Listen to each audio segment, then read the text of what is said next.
Exponential change. Exponential change occurs when the rate of change is proportional to the amount present. What this means is when you can multiply the amount by a factor each time to get a new amount. So an example of this is like 2, 4, 16, 32, 64, and so on. Each time I'm multiplying by 2. So if y would equal k, which is some factor, times x. So an example of this, and how it relates back to differential equations, is we have dy over dt.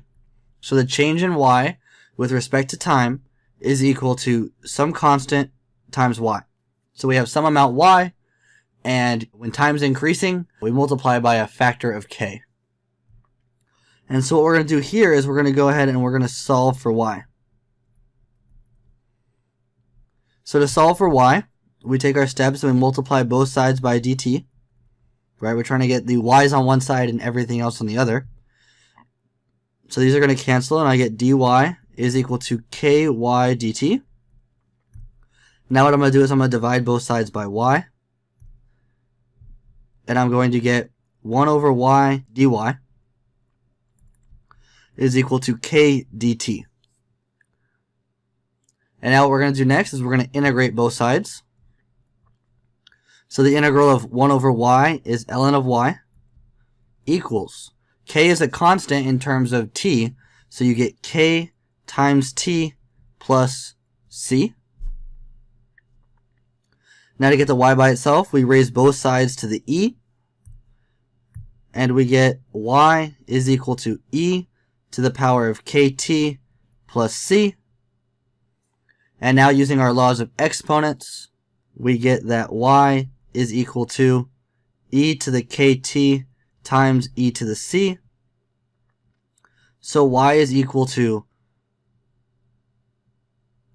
a naught, or just a, e to the kt.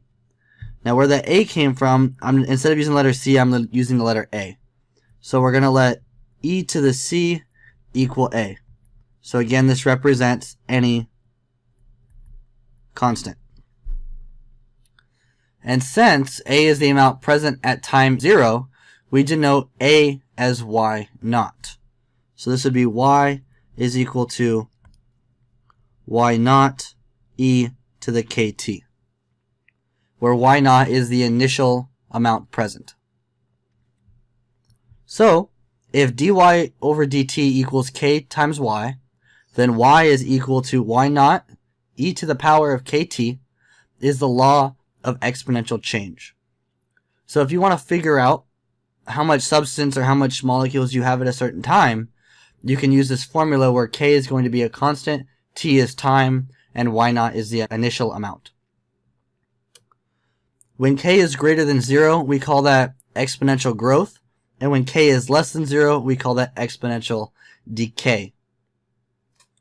So what I want you to do right now is determine the solution to dy over dt equals ky if k equals 1.5 and y of 0 equals 100 for any time t. So the initial value is 100, k is 1.5. Alright, let's see what we get. So we have y is equal to a e to the kt. This is our general formula for exponential growth or decay. And we know that a is equal to y of 0, and we know y of 0 is 100. So a is equal to 100. And we know k is 1.5. So the general formula is just going to be y equals 100 times e to the 1.5 t. And that's all there is to it.